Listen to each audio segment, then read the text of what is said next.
pada tanggal 27 Maret 2025, tepatnya di kantor DPP Grip Jaya. Di situ saya sudah menyampaikan bahwa sudah dibentuk tim hukum khusus yang menangani saudara Fadel Al-Fajar Bajili. Itu sudah saya sampaikan, tapi barangkali wartawan dan masyarakat Indonesia kurang memahami secara diplomasi yang saya sampaikan. Tapi itulah sejatinya seorang lawyer yang profesional. Karena saya tidak ingin ada yang merasa tidak nyaman, terutama saya tidak ingin Fadel, saya tidak ingin Fadel tidak nyaman, saya tidak ingin keluarga Fadel, baik Pak Umar, Martin, Bintang, Titin, tidak nyaman. Begitu juga saya tidak ingin tim hukum yang saya pimpin juga tidak nyaman. Meskipun kalau kalian amati, itu bahkan sebelum terjadi penetapan tersangka dan ditahan terhadap saudara atau Ananda Fadel Al-Fajar Bajili, tim hukum yang sebelum saya, yaitu saudara Bangkit, saudara Nando, saudara Riki Hutasoid, saudara Ardi, kemudian saudara Raya, kemudian saudara Gui Rangga, ada 5 orang, bahkan 6, termasuk Nancy sebagai istri dari Ando, itu sudah menarik diri. Nah, tetapi karena saya adalah lawyer yang mereka minta dan saya menunjukkan bagaimana profesionalnya saya menangani kasus, sehingga saya tetap tugasi saudara Rahmat dan saudara Dodin Simbolon untuk tetap membantu Fadel. Dan kalau kalian cermati, begitu Fadel diperiksa hari terakhir sebelum penetapan tersangka dan ditahan, saya kan sudah pulang duluan itu. Saya kan pulang duluan, kemudian saya jelaskan ke media bahwa saya sudah tugasi Rahmat untuk mendampingi pemeriksaan Fadel sebagai tersangka dan atau Martin untuk untuk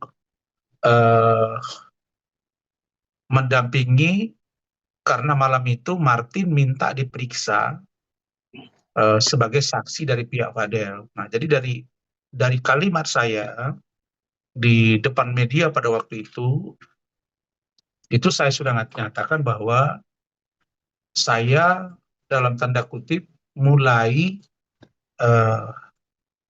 kurang nyaman, dan secara jujur memang kita kecewa terhadap pengakuan Loli yang pada akhirnya memang ternyata Loli itu berbalik, ya kalau boleh saya bilang ya 180 derajat gitu, atau mungkin merubah keterangannya 100%. Nah, jadi dari yang tidak ada menjadi ada, dari yang tidak ada menjadi beberapa kali ada, dari yang tidak ada aborsi menjadi ada aborsi. Nah, dalam konteks pusaran kasus ini, saya sudah menjaga Fadel lebih kurang 6,5 bulan. Sehingga sampai saudari Nikita Mirzani taruhan. bahwa akan memberi 5 miliar kepada siapapun yang bisa menjamin bahwa Fadel Al-Fajar Bajide tidak tersangka dan tidak ditahan sebelum sebelum tahun baru 2025. Dan itu saya tantang. Itu artinya bahwa saya memahami betul konstruksi hukum yang sedang berlangsung. Nah, balik ke cerita tadi, setelah Fadel dinyatakan tersangka, saya coba komunikasi lagi dengan semua tim hukum, termasuk Ando, termasuk Gui. Nah, tapi mereka ini kelihatannya, adik-adik saya ini yang tim hukum sebelumnya ini, ada semacam kekecewaan. Mungkin ya ini lebih pada aspek kurang nyaman sehingga pada waktu itu sebetulnya sempat diadakan pertemuan untuk membangun sinergisitas kembali antara Fadel, Martin, Bintang, Pak Umar dengan tim saya. Dengan tim saya yang pada waktu itu ada saya, ada Bu Ade, kemudian ada juga Ando, kemudian ada juga Nancy di salah satu restoran di Hotel Sultan Jakarta. Nah, jadi suasana ini karena saya katakan kepada mereka, kita tidak boleh langsung meninggalkan Fadel. Jangan dia dalam posisi sulit begini kita tinggalkan. Dengan segala macam argumentasi, karena mereka memang ternyata ada pernah perdebatan, sehingga mereka menarik diri tim hukum sebelumnya. Pun saya tidak menunjukkan kepada media sedikit pun bahwa saya yang all out dengan Rahmat, saya tugasi dengan Dolin dan teman-teman. Dan sampai hari ini hubungan saya dengan Bangkit, dengan Gui, dengan Ando dan lain-lain itu masih tetap solid dan bahkan Bangkit, Gui dan teman-teman itu masih berada di tim hukum untuk kasus yang sidang di PN Jakarta Utara.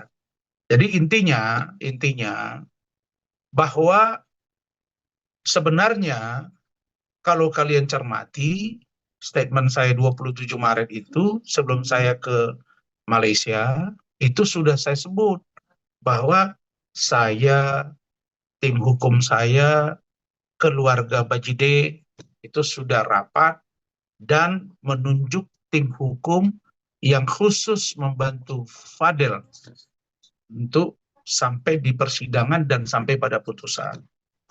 Tetapi saya sebagai seorang lawyer yang profesional, kemudian saya yang juga melaporkan NM, maka tetap saja kasus ini tidak bisa serta-merta lepas dalam pengertian karena itu satu rangkaian peristiwa kan saya membela Fadel, nah, tiba-tiba saya dimaki-maki oleh NM.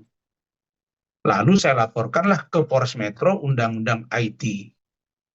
Lagi saya ngurusi Fadel, tiba-tiba Loli lari dari safe house, nyari saya. Saya bawa ke Polres Metro, datang NM, ribut, dia dia pukul kepala saya, terjadi sobekan. Sehingga saya laporkan di Polres Metro yaitu penganiayaan. Nah, dua kasus ini benang merahnya ada di kasus Fadel.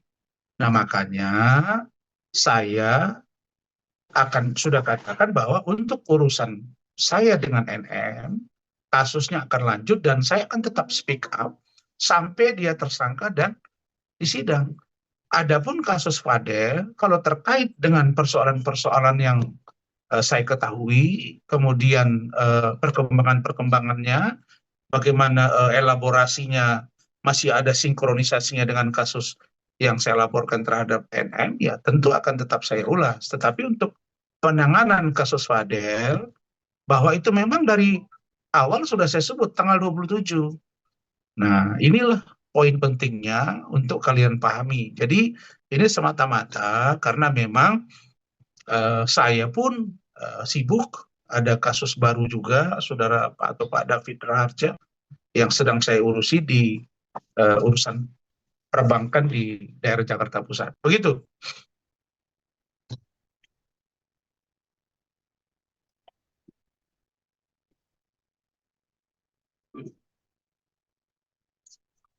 Ya, silakan.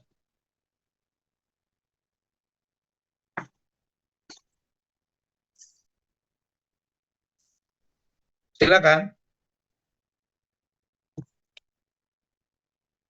Halo.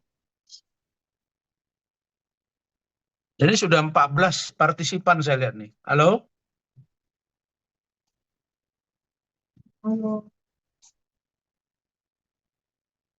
Halo. Bang, halo Bang. Kok lama responnya? Kok slow respon Halo kalian? Bang. Cepat dong responnya. Iya sinyalnya Bang. Bang, berarti bisa dikonfirmasi tim Enggak. Abang seperti Bang. Kalian kenapa kok slow respon? Kok lama banget baru menjawab pertanyaan saya? Hah?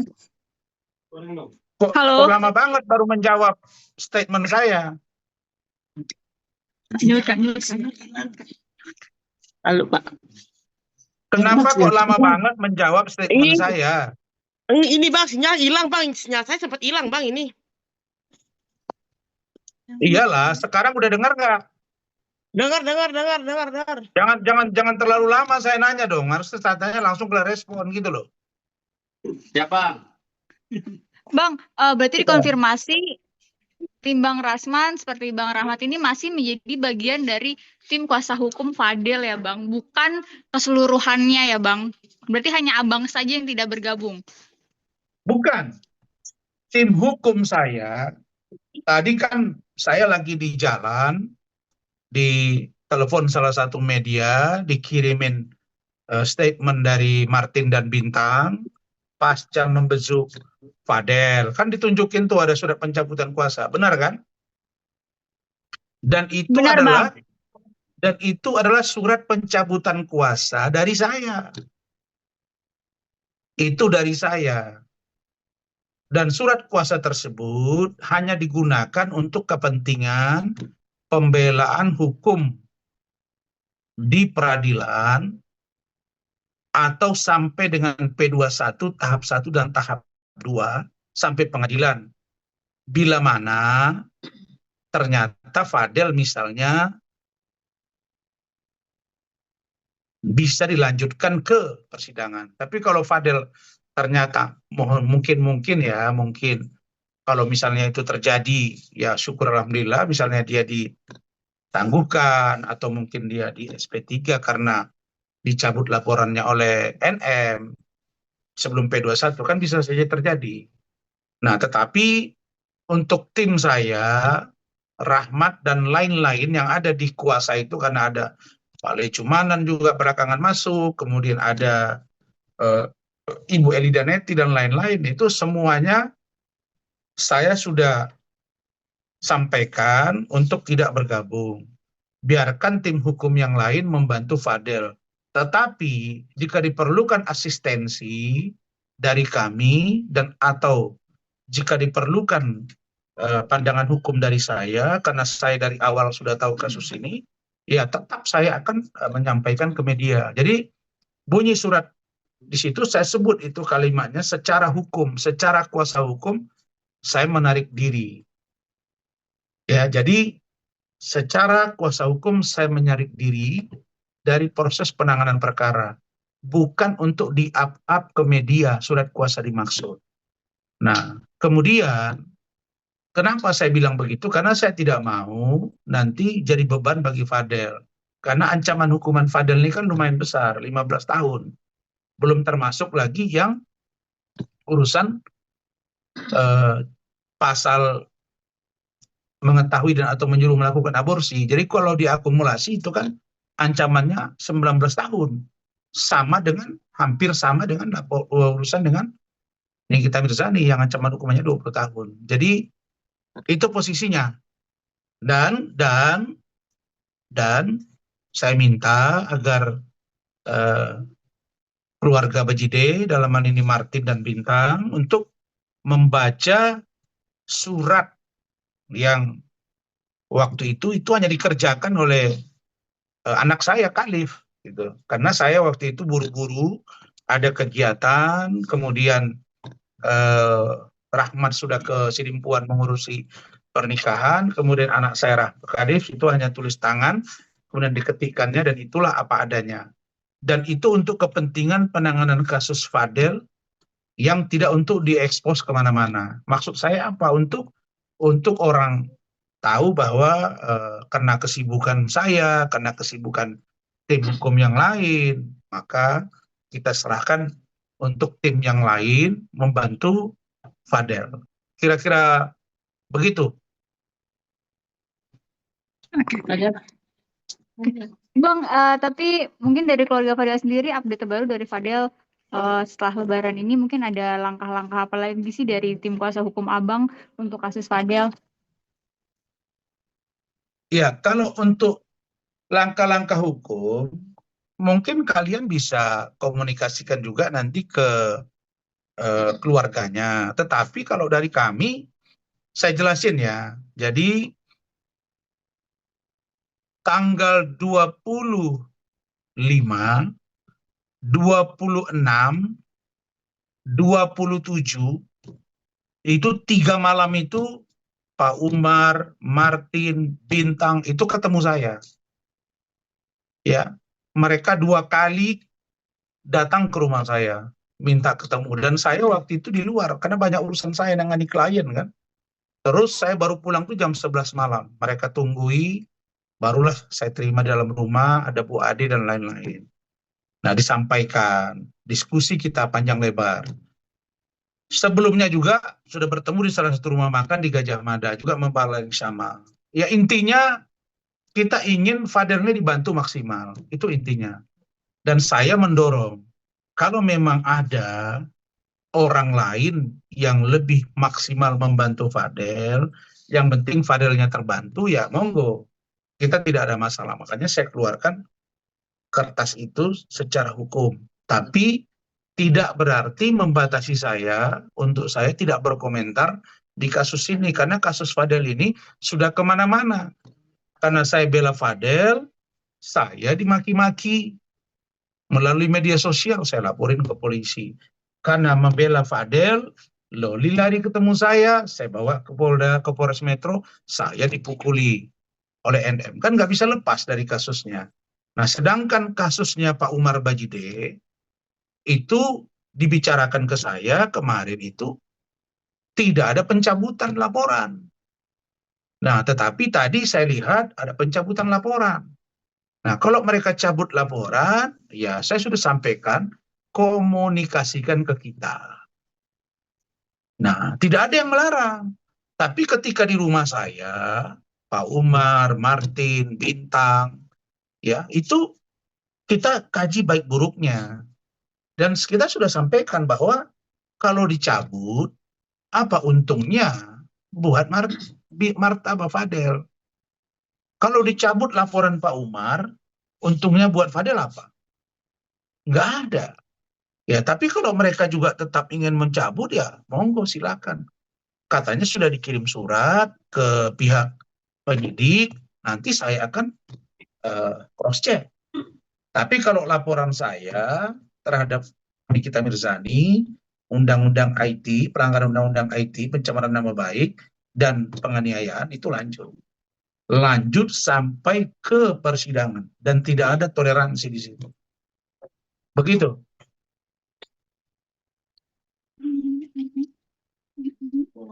Bang, jadi kan abang kan awalnya kan sempat mau mundur tuh, katanya ada beberapa poin dan yang abang mau mundur. Terus kan yang pertama tuh kan masih ada poin-poin lagi apa? Awalnya apa tuh bang poin-poinnya bang yang abang pengen mundur? Ya, salah satu poinnya itu. Salah satu poin ingin mundurnya itu saya dan tim.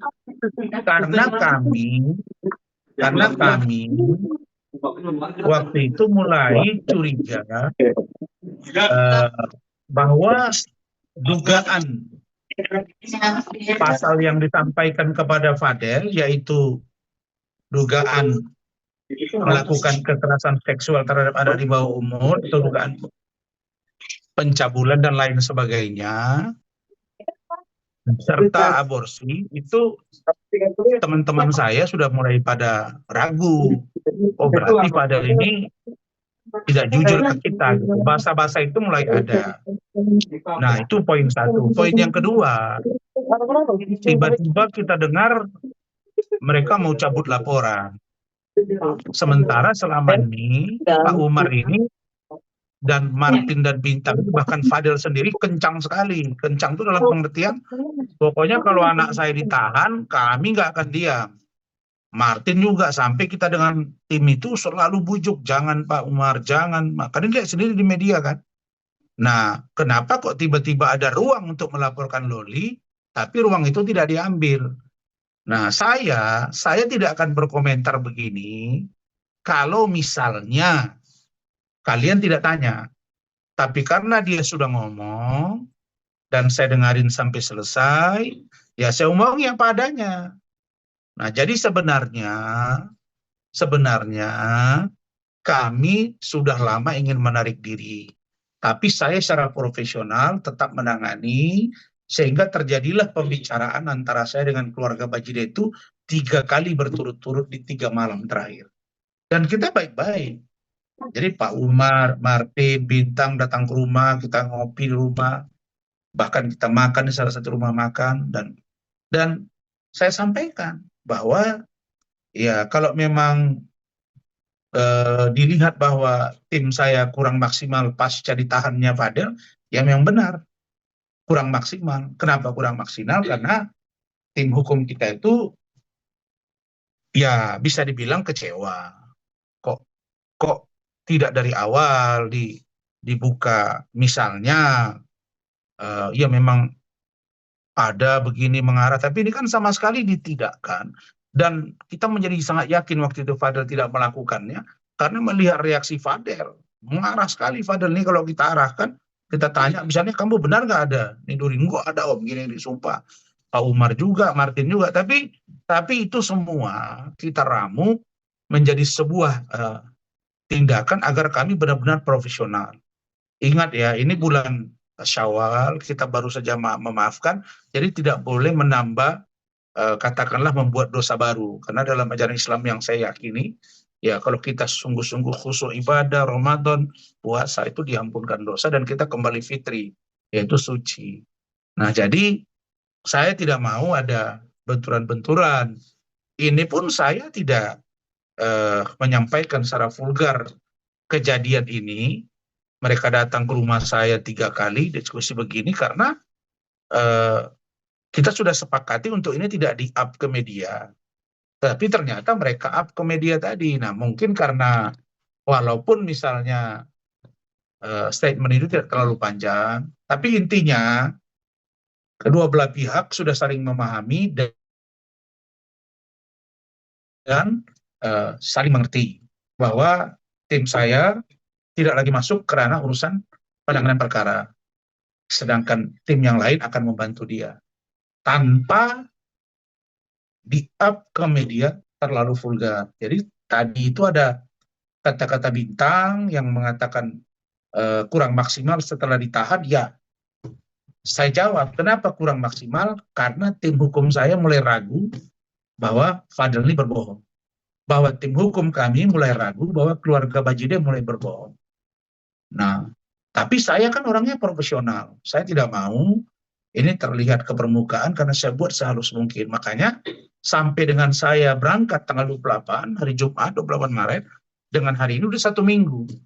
Saya ketika 1 hari sebelum berangkat pun saya masih menyampaikan bahwa ada tim yang sudah kami bentuk untuk membantu Fadel. Nah, menurut saya yang harus dikonsentrasi oleh Pak Umar dan keluarga adalah agar yang mereka katakan bahwa lawyer yang sudah kita tunjuk itu untuk bekerja secepatnya. Karena kan janjinya yang saya dengar di depan Bu Ade dan ajudan saya Rizky, di rumah saya, ada Bu Umi juga di situ yang OB di kantor saya, dengar bahwa katanya si pengacara yang baru ini akan membantu berusaha meyakinkan bahwa Fadel ini akan SP3, akan ditangguhkan minimal bahkan SP3. Saya agak kaget juga. Dari mana ilmunya ya bisa SP3 kasus begini gitu. Setahu saya kalau SP3 ya dihentikan. Ya dihentikan itu ada dicabut laporannya. Itu pun kalau delik itu misalnya delik aduan. Tapi kalau delik umum beda kasusnya gitu. Jadi kalau saya itu saja, sehingga kami menganggap bahwa ya sudah, kalau ini berjalan paralel dengan baik, saya berupaya agar kasus ini diurai dengan baik. Ada seorang Fadel, ada seorang NM, kedua-duanya sekarang sedang berada di tahanan, satu di Polres Metro Jaksel, satu di Polda Metro. Saya berharap kalau bisa mereka berdua ini berdamai supaya ya saling memaafkan di antara mereka. Saya sudah memaafkan NM, tetapi kasusnya ini saya semua dengan keluarga besar saya ikut 11 orang, ya ikut semuanya anak-anak saya, sehingga kita minta agar kasus NM yang saya laporkan sesuai dengan janji Kapolres juga ke saya. Ya, kenapa saya tidak gas lagi kemarin sebelum Lebaran? Karena saya ke Malaysia, kemudian tim hukum saya, Bung Lecumanan, sudah koordinasi dengan penyidik. Mereka bilang NM mau diperiksa nanti didampingi oleh Fahmi setelah Lebaran. Ya udah kita tunggu. Setelah itu gelar baru naik sidik, begitu. Jadi kasus ini, kalaupun saya tidak pegang dan tim hukum saya untuk menangani Fadel sampai dengan persidangan, ya tidak berarti saya tidak akan berkomentar, karena kasus saya dengan Fadel, kasus saya dengan NM nggak bisa lari dari kasus Fadel. Apalagi NM juga melaporkan saya di Polda Metro Jaya, urusan katanya saya di situ membongkar atau membuka data pribadi. Begitu juga dengan laporan dia terhadap saya terkait dengan pengeroyokan. Walaupun kami sudah lihat videonya ketika diperiksa kemarin Bu Ade atau CCTV, nggak ada sama sekali pengeroyokan. Jadi itu, saya kira begitu. Oke deh Bang, mungkin yang lain mau nanya, cukup Bang. Kalau dari saya cukup Bang, segitu aja Bang. Ya. Ya. Ya udah Bang, makasih Bang ya.